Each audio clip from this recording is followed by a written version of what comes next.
देख ही रहे हैं कि क्राइम किस तरह से बढ़ रहा है दुनिया। The world is becoming a very corrupt and very negative world बन रही है। ये एक या पढ़ाई के प्रेशर की वजह से और ऐसे ड्रास्टिक स्टेप्स ले लेते हैं जिससे बाद में हम रिग्रेट करते हैं। आपको रेस भागनी है अपनी जीत के लिए। अगर हम भागते हैं किसी और को हराने के लिए तो हम गिर सकते हैं। Hi sir, first of all, welcome to Bazooka. कैसे हैं आप? Thank you so much. Thank you to Bazooka team and you. Sir सबसे पहले तो मैं इसके बारे में जानना चाहूँगी जिस तरीके से हमने आपके शोज के लिए जी और जो एक स्पिरिचुअल और फिर शो के लिए, बट मैं ये जानना चाहूँगी आप इंटरव्यू सारी चीज़ें जी कब ये स्टार्ट हुआ, कब आपने सोचा कि कुछ अलग कॉन्सेप्ट में और ये सारी चीज़ें जी मैं आई एम अ राइटर और जुड़ा हुआ हूँ एंटरटेनमेंट इंडस्ट्री से करीब 30-32 सालों से। पर ये पॉडकास्ट का द वेदा स्पीक, इस शो का आइडिया मुझे आया करीब दिसंबर जनवरी आप समझ लीजिए इसी साल के। मैं रिसर्च तो काफ़ी देर से कर रहा था और ट्रिगर ये थॉट जनवरी में हुआ क्योंकि मैं जेनजी से बड़ा, बिकॉज मेरे बच्चे दे आर टीनेजर्स, तो उनसे मिलता रहता हूँ, उनके दोस्तों से बात करता रहता हूँ।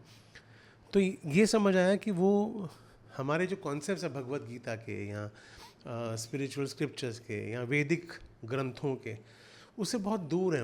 वो जुड़े हुए नहीं हैं, उससे कनेक्टेड फील नहीं करते।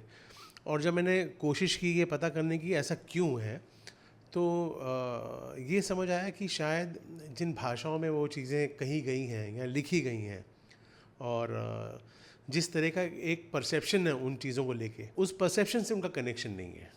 वो थोड़ा डिटैच फील करते हैं उन चीज़ों से। तो मुझे रियलाइज़ हुआ कि उनकी शायद अगर मैं ये सब उनकी भाषा में या उनके तरीक़ों से या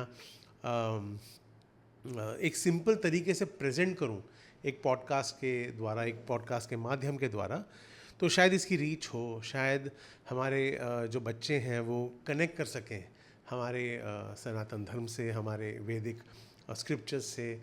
और तो वहाँ से ये आइडिया है कि एक पॉडकास्ट करते हैं, एक स्पिरिचुअल पॉडकास्ट करते हैं जहाँ पे मैं अपने थॉट्स प्रेजेंट करूँगा। जितना मैंने सीखा है, बहुत कम सीखा है, अभी बहुत लंबी जर्नी आगे है, पर वो मैं थॉट्स प्रेजेंट करूँगा और मेरे साथ ऐसे मेहमान, ऐसे कंपेनियंस जुड़ेंगे जिनकी स्पिरिचुअल पर्सनालिटी हम एक्सप्लोर करेंगे, उनके बारे में जानेंगे। उनकी स्क्रीन इमेज के बारे में तो हम जानते ही हैं, है ना, दे आर वेरी पॉपुलर, पर बियॉन्ड द स्क्रीन वो कैसे हैं, उनकी क्या भावनाएं हैं, क्या स्पिरिचुअल बिलीव्स हैं। तो जब वो इतने सारे आइकॉन्स हैं, इतने सारे पॉपुलर फेसेस हैं, जब हमारे बच्चे या हम सब भी इनफैक्ट जब उनको सुनेंगे और वो किस तरह अपनी स्पिरिचुअल लाइफ जीते हैं, क्या बिलीफ सिस्टम है, तो हमें वहाँ से शायद इंस्पिरेशन मिले अपनी लाइफ बेहतर करने का। तो और मेरा मानना है कि जो हमारे युग जा चुके हैं, सतयुग, द्वापर, त्रेता युग, जो ऋषि मुनि हमारे लिए वहाँ पे कहानियाँ छोड़ गए हैं, विजडम छोड़ गए हैं, थॉट्स छोड़ गए हैं, वो शायद आज अगर हम कलयुग में अप्लाई करें किसी तरीके से तो लाइफ बेटर हो सकती है। हम देख ही रहे हैं कि क्राइम किस तरह से बढ़ रहा है दुनिया। The world is becoming a very corrupt and very negative world बन रही है ये। तो शायद ये सब बातें करने से, शायद ये सब थॉट्स प्रेजेंट करने से कुछ फ़र्क पड़े, थोड़ा सा पीस, होप, लव, कंपैशन हम स्प्रेड कर सकें। तो बस यही थॉट था ये पॉडकास्ट शुरू करने से। बट सर जैसे कि आपने कहा कि जेंजी लोगों तक पहुंचाने का काफ़ी अच्छी चीज़ है, क्योंकि पहले की जो एक दौर था जी जहाँ पर पूरी फैमिली एक साथ बैठकर सारे माइक्रो शोज जी करते थे, जी उनके बारे में जाना करते थे। अभी रिसेंट में कुछ ऐसे केसेस है जो मेरे सामने आए, जो शायद आई थिंक 9 to 12 तक के एज के बच्चे जो सिर्फ स्टडी के लिए उन्होंने सुसाइड्स की। जी तो मैं ये जानना चाहूँगी सर, ये जो आजकल जो चीज़ें हो रही है बिकॉज ऑफ स्टडी नहीं करना, अगर कोई पेरेंट्स चिल्ला दे रहे हैं तो वो चीज़ें वो नहीं ले पा रहे, क्योंकि आजकल जो जेंजी सर ये डिफरेंस और ये सारी चीज़ें, इन सब चीज़ों को कितना अलग कर पाएगी अगर उन्होंने सुना, ये उनके दिल तक कनेक्ट हुआ, क्योंकि पहले जैसे मैंने आपसे कहा जी सारे लोग एक साथ बैठ कर। जी मेरा मानना ये है कि आपने जो कहा कि एक या पढ़ाई के प्रेशर की वजह से बच्चे शायद उस प्रेशर से डील नहीं कर पा रहे और ऐसे ड्रास्टिक स्टेप्स ले लेते हैं जिससे बाद में हम रिग्रेट करते हैं।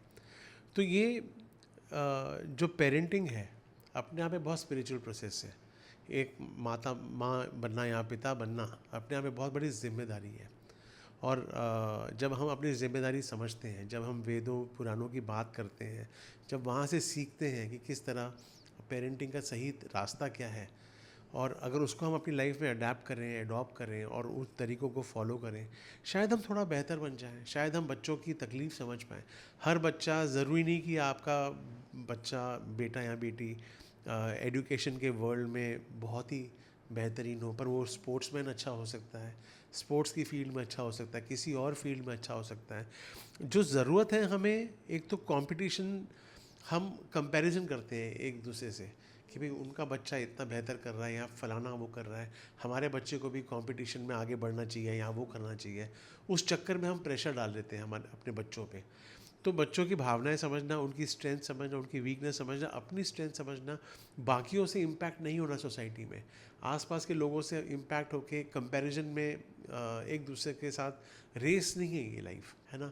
हम एक रेस में दौड़ते हैं, कंपटीशन की भावना लेके दौड़ते हैं, और कहीं ना कहीं हम जब कंपटीशन हारते हैं, हम चाहते हैं हमारा बच्चा वो कंपटीशन जीते, तो सारा प्रेशर, हम अपना प्रेशर उस पर डाल देते हैं।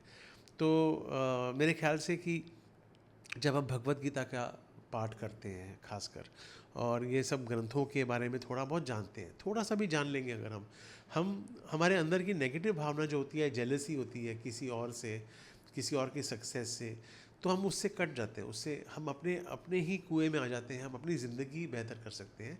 क्योंकि नेगेटिव भावना से जुड़ेंगे सामने वालों से, तो हम कभी रेस जीत ही नहीं पाएंगे। आपको रेस भागनी है अपनी जीत के लिए। अगर हम भागते हैं किसी और को हराने के लिए, तो हम गिर सकते हैं। कि अगर हम भाग रहे हैं और मैं अगर इस मुड़ के इस तरफ देखूँ, ये कितनी जगह पे पहुंचा है, मैं हार जाऊंगा। अगर मैं दौड़ रहा हूँ रेस में और सामने गोल है और सामने ही देख के भाग रहा हूँ, तो मैं जीतूंगा। तो मेरे ख्याल से ये सबसे बड़ा मैसेज मैं देना चाहूँगा वेदा स्पीक में, या पेरेंट्स को जहाँ पे ऐसे खासकर बच्चे हैं, कि आप बच्चे को अपनी दौड़ में भागना सिखाइए। कंपैरिजन में दौड़ेगा तो वो गिरेगा। So I think this is what it is.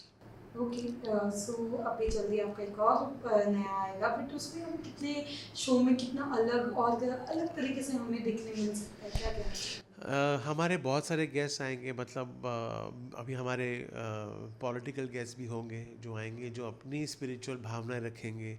So we will have sports की पर्सनालिटीज़ होंगी, तो अलग अलग वॉक्स ऑफ लाइफ, जो जो अचीवर्स हैं, अचीवर्स में इसलिए चाहता हूँ कि इम्पॉर्टेंट इसलिए हैं क्योंकि उनकी वॉइस ज़्यादा पहुँचती है लोगों तक, उनको देख के लोग इंस्पायर होते हैं, है ना।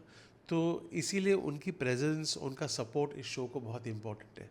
और हम सब उनके बारे में चर्चा में पढ़ते रहते हैं, किताबों में, न्यूज़ में, आप सबके द्वारा हमें उनके बारे में इंफॉर्मेशन मिलती रहती है, पर उनके स्पिरिचुअल बिलीव्स क्या हैं, शायद ये शो एक प्रेजेंट कर पाए उनको अलग तरीके से। तो वो होगा। हम लोग एस्ट्रोलॉजिकल प्रेडिक्शंस में भी एपिसोड्स करेंगे, टैरो करने वाले हैं हम मीडियमशिप करेंगे, हम वेरियस एस्पेक्ट्स ऑफ स्पिरिचुअलिटी को एक्सप्लोर करेंगे। तो बहुत मज़ा आएगा। अभी तो जर्नी शुरू हुई है और अभी हम भी थोड़ा सीख रहे हैं। मेरे लिए भी एक नया स्पेस है, अभी 3 महीने ही हुए हमें, so we are very young. तो मैं भी सीख रहा हूँ, हर एपिसोड, हर एक शूट के बाद मैं थोड़ा बेटर हो जाता हूँ, मुझे लगता है। तो बस ये जर्नी है, आप सबका प्यार साथ चाहिए, और हम धीरे धीरे इम्प्रूव करते रहेंगे और मेहनत करेंगे। Yes, so lastly any message for fans, और कुछ ऐसा जो जाते जाते आप वेदा में उन्हें बता सको और उनको सारी चीज़ों को अडॉप्ट करें, तो क्या आप एक मैसेज देना चाहोगे? मैं सिर्फ एक ही मैसेज देना चाहूँगा, आप अपने परिवार को अपनी ताकत समझिए और परिवार से जुड़ कर रहिए, बिकॉज उससे बड़ी ताकत, उससे बड़ी वेल्थ आपके पास कभी नहीं आएगी ज़िंदगी में। आप अपनों को ना खोइए, प्यार करिए उन सब से, लव और कंपैशन पे भरोसा करिए और आप कामयाब ज़रूर होंगे। I think that's the message I would like to give.